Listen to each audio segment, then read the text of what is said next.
So welcome back. You're here with Tony V, of course, on healing art, or as I always say, art that has the potential to help you heal yourself.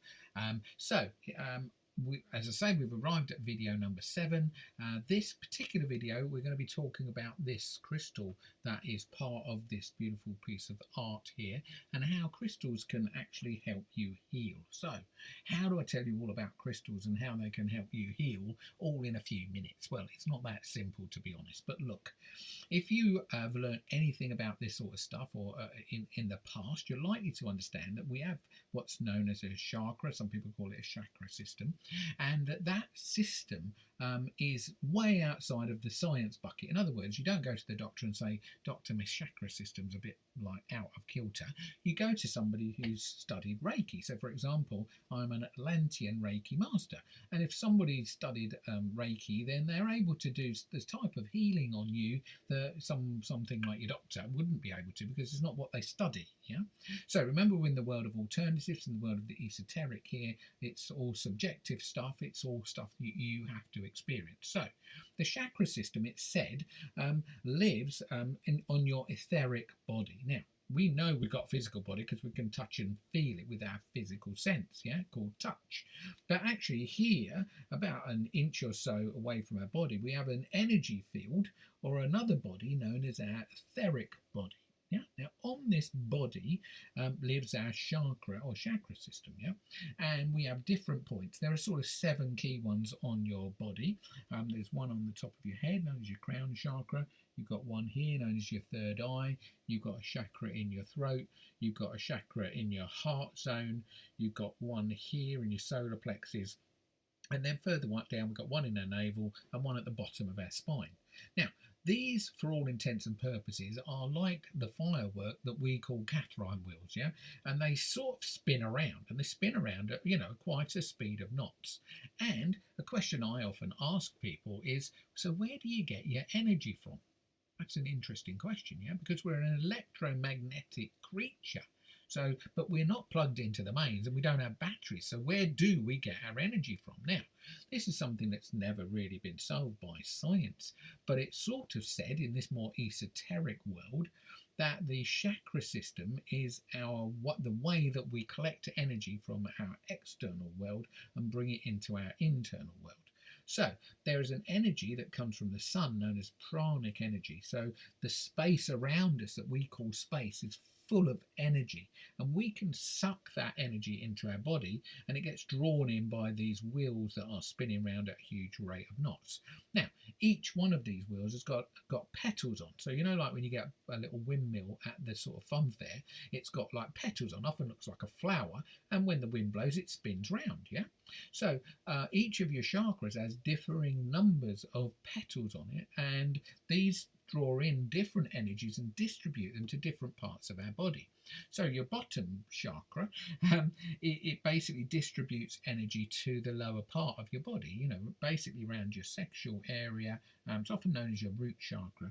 And your whole legs and feet. So it could be argued that if you have a challenge with your legs and your feet, or anything to do around your sexual area, any challenges in that sector, obviously if we go to the doctors, then we're going to go science-based. They're going to give us drugs, they do operations. That's the sort of way the science world works. And look, as I say, don't make that wrong. It's all good. This is in the alternative bucket, stuff that you could learn to potentially heal this stuff for yourself without the use of operations, drugs and all that sort of stuff. But look, it's experiential, so you have to learn it first, and then you have to try it on and see if you can utilize what you learn. Yeah. So if this area is struggling a little bit for whatever reason, then basically it would argue, or it could be argued, that your chakra is not spinning and pulling in the energy. There's sort of some blockages here. Yeah? So each chakra has different crystals that you can utilize. So you use the energy of the crystal to unblock the chakra of the stuck stuff that's in its way. Now, this stuck stuff is often stuff from our past. Now, Each chakra also represents an age band. Not many people that learn about chakras know about this sort of stuff. So your lower chakra covers you from sort of when you're in the womb to when you're about 6 months old. Yeah. So anything that happens to you in that time, if there are events that happen in your life at that time, it could slow down your Catherine will, yeah, and that would stop some of the distribution of the energy to that part of our body. So if we do have pain in that part of the body, could it be that it was brought about by something that happened when we were extremely like an infant, yeah? The second chakra, the one around your navel, that covers you from about 2 to 6 years old. So if we have any challenges around that physical part of our body, often our emotionality seems to be stored there. You know, we feel sick, that sort of stuff. That sort of, that could be just stuckness in that chakra, yeah, because something happened at that time of our life. Now, the third one is here on your solar plexus. And this particular crystal is aimed at dealing with this. Now, the age band, so if you had a challenging time when you were like in your, between 6 and 16 is a sort of time frame. Actually, the language we should use is from about 6 years old to the time you became independent. Now, with the way the Western world's gone, independence, in other words, we're not dependent on anybody else for our, our general living stuff, roof over our head, food on a table. In other words, we become, independent and we don't need anyone. We're not dependent on anyone. That age has sort of moved a chunk, because houses and rentals and all that stuff's got more expensive. So people are staying at home longer. So they are dependent on their parents for longer for the support. So look, there's no good or bad, right or wrong about this. It's just the way it is, yeah? In the old days, and in some countries still, people become independent and much younger. So this chakra covers from about 6 to independence. So think of that. So if you've had any big challenges happen in that part of your life, it's going to be affecting this chakra, which affects the energy field around here. So if you've got physical challenges going on in this part of your body, then it's likely that there was some incident that happened then which is causing that, which needs to be cleared. Now, as I say, we are very in the esoteric bucket here. If you've normally got pains around here, you're going to go to the doctors. They're going to do x-rays, tests, all sorts of things, and then they're going to give you, prescription drugs, or they're going to do an operation and that sort of stuff. And as I say, let's not make that wrong. This is an alternative way of looking at the world, where you could potentially take some ownership and responsibility and go, could I heal this myself? There are many books written of people that have healed themselves, and the science world then goes back and I'm not really sure how they did that, yeah? Maybe we got our records wrong and stuff like that. So, you could definitely read some stuff about that.